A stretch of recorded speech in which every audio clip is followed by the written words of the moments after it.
Merci de votre fidélité à la chaîne de télévision Léonjo Léo.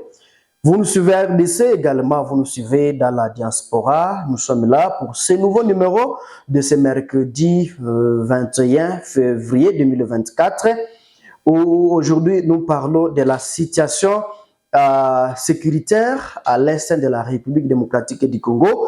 Nous allons parler de la situation de Rutshuru, mais également de la situation de Beni, territoire où les civils ont été massacrés par les terroristes des ADF. Également dans le Rutshuru, il y a 15 civils qui ont été massacrés par les terroristes du M23. Donc l'armée rwandaise qui est entrée en tout cas de nous imposer la guerre ici à l'est de la République démocratique du Congo.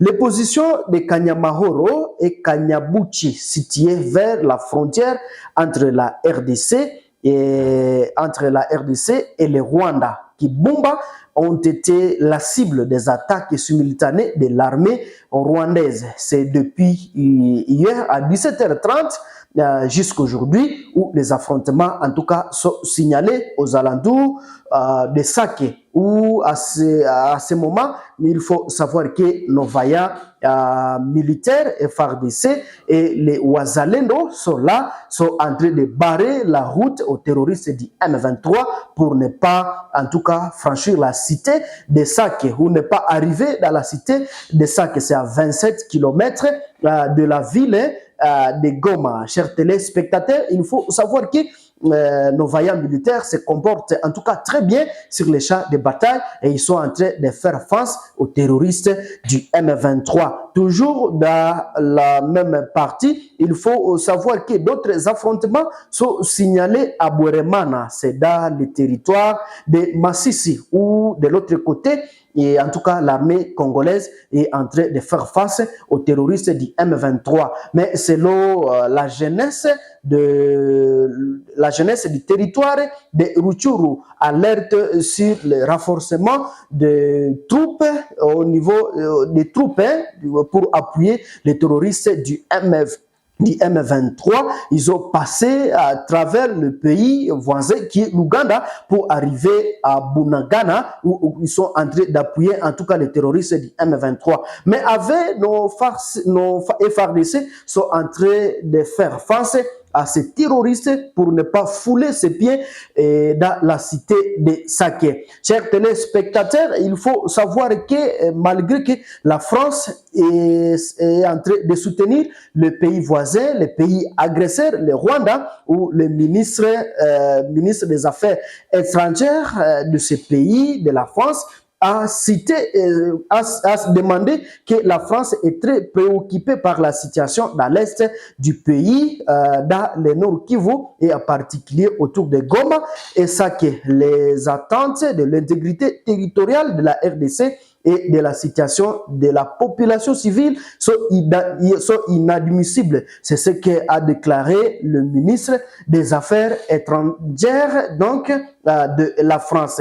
Toujours dans la situation de l'Est, conflit rwando-congolais, l'Union européenne insiste sur une solution politique où selon les informations de l'Union européenne, la solution à la crise sécuritaire dans l'est de la RDC où l'armée rwandaise et les rebelles du M23 occupent quelques localités et commettent des crimes de guerre. Ici à l'est de la République démocratique du Congo. L'Union européenne, en tout cas, insiste et demande Kinshasa à faire le dialogue avec Kigali pour que la paix revienne à l'est de la République démocratique du Congo. Mais tenez bien, chers internautes de la chaîne de télévision Léonjo Léo, tout Congolais, en tout cas, n'est pas d'accord avec le dialogue avec les M23. Il y a plusieurs dialogues et plusieurs accords. Alors les Congolais optent pour faire la guerre avec les Rwandais ou avec les terroristes du M23. Toujours en République démocratique du Congo, chers internautes, il faut savoir que plusieurs ministres ont démissionné il y a le ministre d'État à charge de l'intégration régionale, Antipas Mbusa Nyamwisi. En tout cas, il a déposé sa lettre de démission du gouvernement Sama Lokonde D. Le ministre d'État à charge de l'intégration régionale, Antipas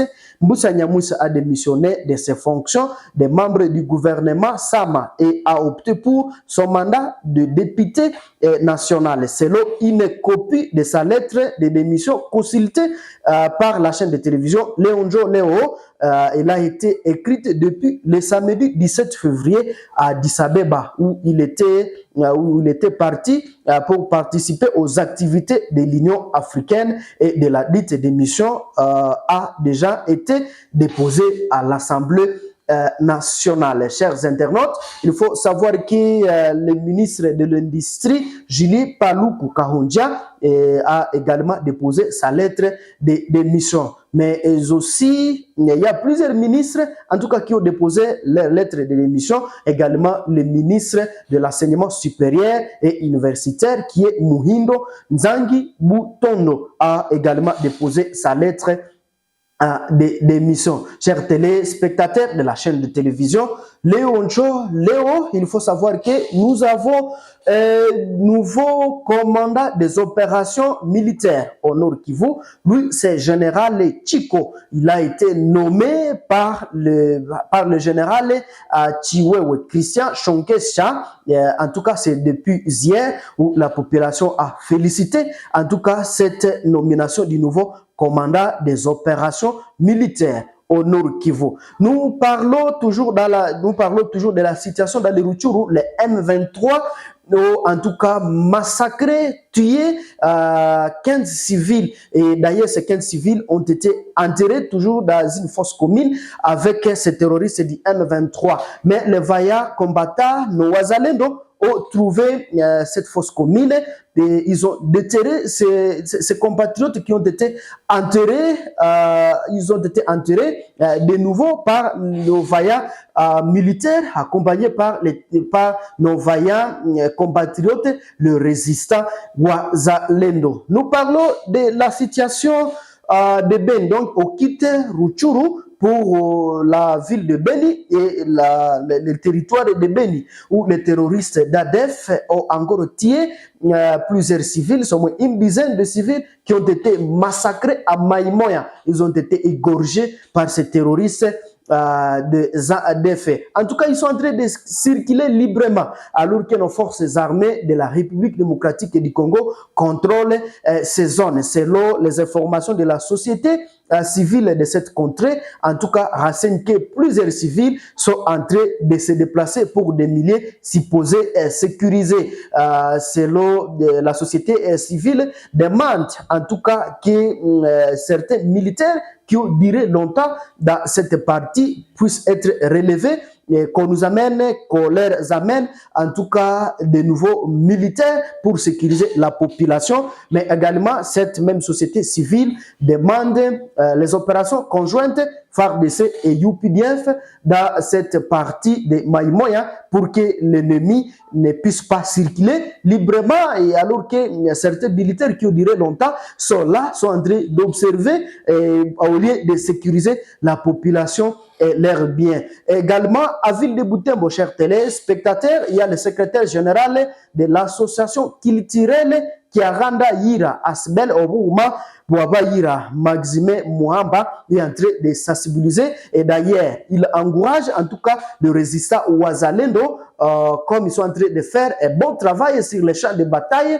dans les Rutshuru. En tout cas, le Kiaranda Yira est en train de sensibiliser pour que les jeunes intègrent l'armée congolaise et d'autres intègrent le résistant Wazalendo pour faire face aux terroristes du M23 qui sécurisent en tout cas l'est de la République démocratique du Congo. Il faut savoir que c'est M23, le Rwanda, est en train de piller nos richesses, sont en train de tuer les Congolais, et en tout cas, raison pour laquelle nos forces armées de la République démocratique du Congo est en train de faire face aux terroristes du M23. Nous sommes pratiquement à la fin de ce nouveau numéro pour ce mercredi 21 février 2024. Si c'est la première fois, chers téléspectateurs de la chaîne Léon Joléo, laissez votre commentaire, aimez et partagez nos publications. Merci, à la prochaine publication. Au revoir.